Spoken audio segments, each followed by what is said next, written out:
வணக்கம். இன்னைக்கு நாம பிசினஸ் ரூல்ஸ எப்படி சரியா கையாள்றது, முக்கியமா அபார்ட் லாஜிக்க பத்தி தான் ரொம்ப ஆழமா பார்க்க போறோம். உங்க டேட்டாவை எப்படி பாதுகாப்பா வச்சுக்கிறது, அடுத்த டெக்னிக்கல் இன்டர்வியூல எப்படி அசத்துறதுன்னு தெரிஞ்சுக்கணுமா? அப்போ வாங்க நேரா விஷயத்துக்கு போவோம். நாம இன்னைக்கு பார்க்க போற முக்கியமான விஷயங்கள் இதோ.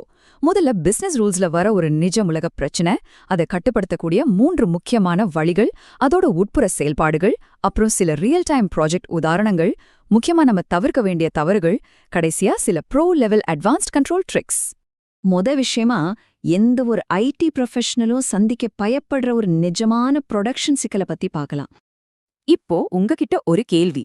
ஒரு பிசினஸ் ரூல் வேலை செய்யறதை எப்படி பாதியிலே நிறுத்துறது? இது இன்டர்வியூல அடிக்கடி கேக்குற ஒரு சூப்பரான கேள்வி. இதுக்கு சரியான பதில் சொல்ல நாம முதல்ல ஒரு குறிப்பிட்ட ப்ரொடக்ஷன் சிக்கல்ல எடுத்து பார்ப்போம். இத கொஞ்சம் கற்பனை செஞ்சு பாருங்க. ஒரு யூசர் ஒரு இன்சிடென்ட்ட க்ளோஸ் பண்ண ட்ரை பண்றாரு.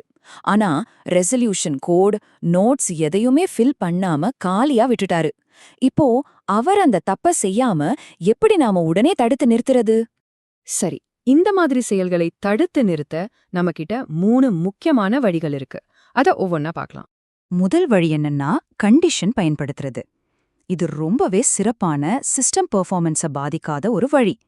எப்படின்னு கேக்குறீங்களா? நீங்க கொடுக்கற கண்டிஷன் மேட்ச் ஆகலைன்னா அந்த பிசினஸ் ரூல் ரன்னே ஆகாது. தேவையற்ற ஸ்கிரிப்ட் எதுவும் ஓடாததால சிஸ்டம் வேகமா இருக்கும். இரண்டாவது வழி ஸ்கிரிப்ட் மூலமா கட்டுப்படுத்துறது. அதாவது கோடுக்குள்ளேயே ரிட்டர்ன் ஃபால்ஸ் அப்படின்னு கொடுக்கறது.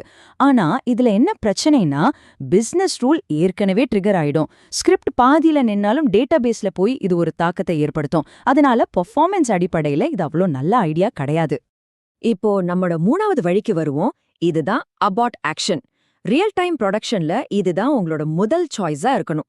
ஏன்னா இது டேட்டாபேஸ்ல ரெக்கார்டு சேவ் ஆகுறத முழுமையா தடுத்து நிறுத்துறது மட்டும் இல்லாம யூசருக்கு என்ன தப்பு பண்ணிருக்காங்கன்னு ரொம்ப தெளிவா சொல்லி காட்டிடும். இந்த 3 வழிகளும் சிஸ்டம்குள்ள எப்படி வேலை செய்யுதுன்னு ஒரு சின்ன ஒப்பீடு செஞ்சு பார்க்கலாம். இன்டர்வியூல கேக்குற ரொம்ப ட்ரிக்கியான கேள்விகளுக்கு இதுதான் விடை. கவனிச்சிங்களா? கண்டிஷன்ஸ் பெர்ஃபார்மன்ஸ்க்கு ரொம்ப நல்லது. ஆனா அது டேட்டாபேஸ்ல சேவ் ஆகுறத நேரடியாக தடுக்காது. ஆனா செட் அபார்ட் ஆக்ஷன் மட்டும்தான் பிசினஸ் ரூலையும் நிறுத்தி அதே சமயம் டேட்டாபேஸ் சேவ் ஆகுறதையும் வெற்றிகரமா தடுத்து நிறுத்துது. இங்க நாம தெளிவா புரிஞ்சுக்க வேண்டிய ஒரு பெரிய வித்தியாசம் இருக்கு. ரிட்டர்ன் ஃபால்ஸ் கொடுத்தா ஸ்கிரிப்ட் நிக்கும். ஆனா டேட்டாபேஸ் கண்ட்ரோல் அதுகிட்ட இல்ல. ஆனா செட் அபார்ட் ஆக்ஷன் அப்படி கிடையாது. டேட்டாபேஸ் சேவ் ஆகுறத முழுமையா பிளாக் பண்றதோட யூசருக்கும் சரியான எரர் மெசேஜ் கொடுக்கும். இதுதான் ரியல் கேம் சேஞ்சர். தியரியெல்லாம் ஓகே, ஆனா இத ஒரு ரியல் டைம் ப்ராஜெக்ட்ல எப்படி செயல்படுத்துறதுன்னு தெரிஞ்சுக்கலாமா? இன்டர்வியூல இந்த ஸ்டெப்ஸை நீங்க சொன்னீங்கன்னா கண்டிப்பா உங்களோட நாலேஜ் ரொம்ப சிறப்பா வெளிப்படும். முதல்ல ஒரு பிஃபோர் பிசினஸ் ரூலை உருவாக்குங்க. அதுக்கப்புறம் தப்பா க்ளோஸ் ஆகிறத தடுக்க செட் அபோர்ட் ஆக்ஷனை பயன்படுத்துங்க. கடைசியா யூசருக்கு புரியுற மாதிரி ஒரு எரர் மெசேஜை காட்டுங்க. இது உங்களோட ஸ்கில்லையும் டேட்டா குவாலிட்டி மேல உங்களுக்கு இருக்க அக்கறையையும் சூப்பரா நிரூபிக்கும். சரி, இத செய்யும்போது நாம கண்டிப்பா தவிர்க்க வேண்டிய சில பொதுவான தவறுகளை பத்தியும் பாத்துருவோம். இந்த தப்புகளை மட்டும் எப்பவும் செஞ்சிடாதீங்க. குறிப்பா ரெக்கார்டு சேவ் ஆகுறத தடுக்க ஆஃப்டர் பிசினஸ் ரூலை பயன்படுத்துறது ஒரு மாபெரும் தவறு. ஏன் தெரியுமா? அந்த நிலை மேல டேட்டா ஏற்கனவே டேட்டாபேஸ்ல போய் உட்காந்துடும். அதாவது ரயில் ஸ்டேஷனை விட்டு தாண்டினதுக்கு அப்புறம் பிரேக் போடுற மாதிரி. இது ரொம்பவே லேட். பேசிக்ஸ் எல்லாம் பார்த்தாச்சு.